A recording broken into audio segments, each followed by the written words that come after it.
आज ही Doubtnut app download करें। Doubtnut पर होगा अब आपके सभी मैथ्स, केमिस्ट्री, फिजिक्स और बायोलॉजी डाउट्स का सफाया। बस अपने क्वेश्चन की फोटो खींचो, उसे क्रॉप करो और तुरंत वीडियो सोल्यूशन पाओ। Download now.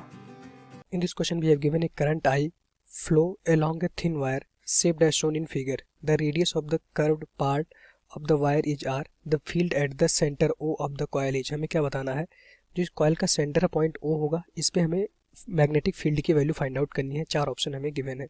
क्वेश्चन में हम क्या देख पा रहे होंगे कि यहाँ पे हमारे पास क्या एक सर्कुलर वायर है, ठीक, और एक हमारा स्ट्रेट वायर है। करंट इसमें इस डायरेक्शन में फ्लो कर रही है आई, और इसमें इस तरह से एक स्ट्रेट वायर होगा, इसमें करंट आई फ्लो कर रही होगी।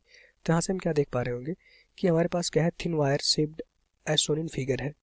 अब इस वायर का कुछ हिस्सा हमारे पास क्या है, एक सर्कुलर वायर बना रहा है, और कुछ क्या है हमारे पास स्ट्रेट वायर बना रहा है। तो हम मान लेते हैं कि जो सर्कुलर वायर था वो 1 था, और जो स्ट्रेट वायर था वो हमारे पास क्या था, 2 था। तो इन दोनों के कारण पॉइंट ओ पे जो भी मैग्नेटिक फील्ड आएगी उसकी वैल्यू हमें फाइंड आउट करना था, और ए एंगल हमें गिवन है 90 डिग्री। इसका मतलब जो सर्कुलर वायर था वो सेंटर पे कितना एंगल बनाएगा, ये वाला एंगल, ये एंगल सेंटर पे इतना एंगल वो सब्सटेंड करेगा, और इसकी वैल्यू कितनी हो जाएगी, 270 डिग्री। 270 डिग्री, इसको आप रेडियन में कन्वर्ट करेंगे तो यहाँ से हो जाएगा हमारे पास 270 इंटू पाई बाई 180, ठीक।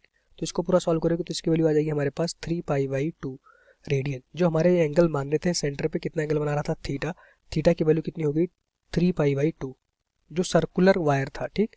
अच्छा, अब इस सर्कुलर वायर की वजह से पॉइंट पे अगर हम मैग्नेटिक फील्ड लिखे तो उसकी वैल्यू लिख सकते हैं b1 इक्वल्स टू क्या हो जाएगा हमारे पास, mu naught upon 4 pi theta. Theta क्या हो गया, जो हमारा सर्कुलर वायर होता है सेंटर पे कितना एंगल सब्सटेंड किया होगा। तो यहाँ से हम देख पा रहे हैं सेंटर पे कितना एंगल सब्सटेंड किया है, थीटा, इंटू करंट कितनी फ्लो कर रही है, आई अपॉन आर, आर क्या हो जाएगा, इसका रेडियस, ठीक। तो यहाँ से हम देख सकते हैं इसकी थीटा की वैल्यू पुट कर दीजिए, b1 इक्वल्स टू क्या हो जाएगा हमारे पास, mu naught upon 4 pi, theta की जगह पे क्या हो जाएगा, 3 pi by 2 into I upon R हो जाएगा, ठीक। इसको हम क्या लिख सकते हैं, b1 इक्वल्स टू अगर देखें तो लिख सकते हैं mu naught upon 8 pi R into I into क्या हो जाएगा हमारे पास 3 पाई। ये हमारा आ गया b1 की वैल्यू, ठीक। b1 क्या था, जो सर्कुलर वायर था उसके कारण सेंटर पे मैग्नेटिक फील्ड इतना आ गया, ठीक। तो इंपॉर्टेंट बात यहाँ पे क्या थी कि जो सर्कुलर वायर था उसके कारण आप सेंटर पे ये देख पाए कितना एंगल सेंटर पे ये बना रहा था। तो यहाँ पे सेंटर पे हमने देखा कि ये सेंटर पे ये वाला एंगल बना रहा था, सब्सटेंड 270 डिग्री होगा, क्योंकि 90 उसमें से आप घटा देंगे, ठीक। यहाँ पे दिख रहा है एंगल 90 है, तो 270 को हमने किस में कन्वर्ट कर लिया, रेडियन में, उसकी वैल्यू इतनी आ गई, मैग्नेटिक फील्ड हमने फाइंड आउट कर लिया। इसकी डायरेक्शन देखेंगे तो डायरेक्शन देखने के लिए क्या करते हैं, राइट हैंड का यूज़ कर लेते हैं। जिधर हमारा इस सर्कुलर वायर में करंट फ्लो करेगी उधर अपने राइट हैंड की फिंगर्स को कर्ल करेंगे। ये हमारा क्लॉकवाइज डायरेक्शन में करंट फ्लो कर रही है, तो फिंगर को अगर क्लॉकवाइज डायरेक्शन में घुमाएंगे तो पॉइंट पे जो थंब आएगा हमारा राइट हैंड का वो अंदर की तरफ आएगा। इट मीन्स कि जो मैग्नेटिक फील्ड होगी इस प्लेन के परपेंडिकुलर डाउनवर्ड डायरेक्शन में होगी। इतनी बात हो गई। अब यहाँ पे हम देख पा रहे हैं हमारे पास एक वायर भी है, ठीक। वायर में करंट कितनी फ्लो कर रही है, सेम करंट आई फ्लो कर रही है। अगर इस वायर से पॉइंट ओ की डिस्टेंस निकाले तो यहाँ से हम देख पा रहे हैं कि हमें सबसे पहले वायर से इस पॉइंट ओ की डिस्टेंस चाहिए होगी, परपेंडिकुलर डिस्टेंस, तो परपेंडिकुलर डिस्टेंस ये वाली होगी, ठीक। अगर ये रेडियस आर है तो परपेंडिकुलर डिस्टेंस कितना हो जाएगा, आर कॉस 45, ये वाली डिस्टेंस कितनी हो जाएगी, आर कॉस 45। यहाँ पे अगर देखें इसका एक और डायग्राम हम बना लेते हैं, ठीक। ये हमारे पास क्या था, स्ट्रेट वायर था, पार्ट 2 का हम अब सॉल्व कर रहे हैं। इसमें करंट आई इस तरह से फ्लो कर रही थी, ठीक। ये हमारा पॉइंट ओ था, ठीक। तो यहाँ से देखेंगे ये डिस्टेंस कितनी हो जाएगी हमारे पास, आर कॉस 45, ये डिस्टेंस हो जाएगी आर कॉस 45 डिग्री। पर कोई एक पॉइंट ओ था उस पर हमें मैग्नेटिक फील्ड फाइंड आउट करनी थी इस स्ट्रेट वायर की वजह से, जिसमें करंट अभी कितनी फ्लो कर रही है, आई, ठीक। तो ये पता चला आर कॉस 45 कैसे है, इसका आर का एक कंपोनेंट इस डायरेक्शन में आएगा ना, आर कॉस 45, तो वही हमारा इस वायर से पॉइंट ओ के बीच की परपेंडिकुलर डिस्टेंस हो जाएगी, ठीक। अच्छा, अब हमें पता है किसी वायर के कारण उससे दूर कोई एक पॉइंट है ओ, उस पर हमें मैग्नेटिक फील्ड फाइंड आउट करना है। तो पहले हम क्या करते हैं, इस पॉइंट से वायर के एंड पे हम एंगल सब्सटेंड करते हैं। तो देखेंगे ये एंगल ये हमारा बनाएगा, ठीक। तो वायर का एंड पॉइंट इस पॉइंट से कितना एंगल बना रहा है, ये हमारा θ1 हो जाएगा, ये हमारा कितना हो जाएगा, θ2 हो जाएगा, ये एंगल कितना हो जाएगा, θ2। अच्छा, अगर देखिए टोटल एंगल गिवन था 90 डिग्री, तो θ1 की वैल्यू कितनी हो जाएगी, θ1 हमारा हो जाएगा 45, क्योंकि ये बाइसेक्टर कर रहा होगा, ये लाइन जो है इस दोनों को बाइसेक्ट कर रही होगी, तो θ2 हमारा भी कितना हो जाएगा, 45, तभी तो ये टोटल एंगल आपको 90 डिग्री मिलेगा। तो अगर ये 90 है तो ये θ1 उसका आधा हो जाएगा, और θ2 भी क्या होगा, 90 का आधा, 45 डिग्री हो गया। अब हमें पता है कि किसी वायर में अगर करंट फ्लो करे तो उसके कारण जो मैग्नेटिक फील्ड होगा b2 इक्वल्स हम कह सकते हैं म्यू नॉट अपॉन 4 पाई, ठीक, इंटू आई, करंट कितनी है, आई अपॉन आर। आर की जगह पे क्या हो जाएगा आर कॉस 45, क्योंकि पॉइंट ओ और वायर के बीच की डिस्टेंस कितनी है आर कॉस 45, तो R cos 45 into sine theta 1 plus sine theta 2, sine theta 1 plus sine theta 2।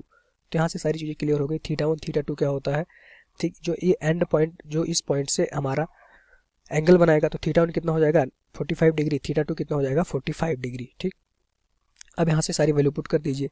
तो B2 जो स्ट्रेट वायर के कारण पॉइंट 2 पे मैग्नेटिक फील्ड आएगा, उसकी वैल्यू कितनी हो जाएगी mu naught upon 4 pi into I upon R cos 45। Cos 45 की वैल्यू कितनी होती है 1 अपॉन रूट 2। ठीक, इंटू यहाँ पे देखेंगे साइन थीटा 1 थीटा 2 की वैल्यू कितनी है साइन 45 प्लस साइन 45। ठीक, तो यहाँ देखेंगे इसके अंदर क्या हो जाएगा हमारे पास 1/√2 प्लस 1/√2, क्योंकि साइन 45 की वैल्यू कितनी होती है 1 अपॉन रूट 2। इसको पूरा सॉल्व करेंगे तो B2 हमारा जो मैग्नेटिक फील्ड आ जाएगा उसकी वैल्यू कितनी हो जाएगी mu naught upon 4 pi I upon R into क्या था हमारे पास 1/√2, और इसको पूरा जोड़ेंगे उसकी वैल्यू कितनी हो जाएगी 2/√2।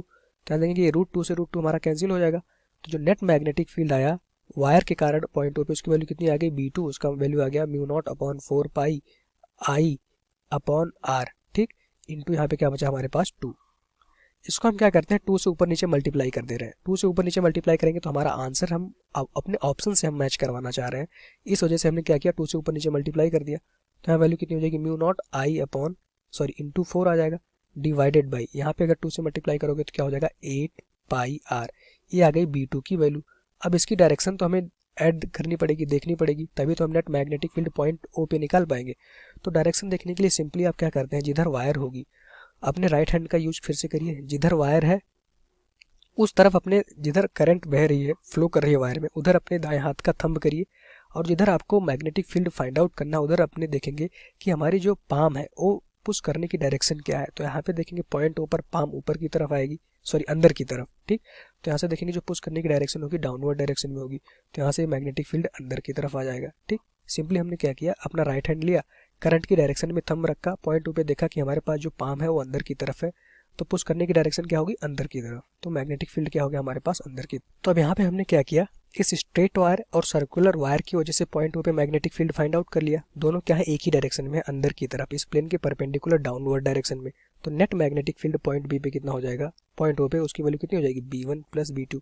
यहाँ पे हमने ऐड कर दिया क्योंकि दोनों क्या है एक ही डायरेक्शन में है।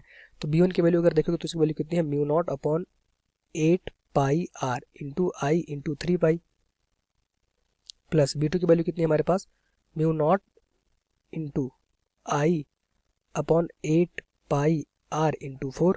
ठीक, अब यहाँ से हम देख पा रहे हैं कि यहाँ से हम क्या कॉमन लेंगे, यहाँ से हमने कॉमन ले लिया mu naught I upon 8 pi R, common ले लीजिए mu naught I upon 8 pi R आप कॉमन ले लेंगे, तो यहाँ पे आई भी कॉमन लिया, अंदर क्या बचेगा हमारे पास 3 पाई प्लस 4। ये हमारा net magnetic field point O पर आ जाएगी, दोनों एक लूप और एक स्ट्रेट वायर के कारण। ठीक, ये हमारा इस क्वेश्चन का आंसर हो जाएगा। तो अगर ऑप्शन देखें तो यहाँ पे एक ही ऑप्शन मिलेगा, वो क्या होगा ऑप्शन 4 इस क्वेश्चन का राइट आंसर हो जाएगा। ठीक, थैंक यू। क्लास 6 से 12 से लेके नीट IIT JEE मेंस और एडवांस के लेवल तक 10 मिलियन से ज़्यादा स्टूडेंट्स का भरोसा। आज ही डाउनलोड करें डाउटनट ऐप या व्हाट्सएप कीजिए अपने डाउट्स 8400 400 400 पर।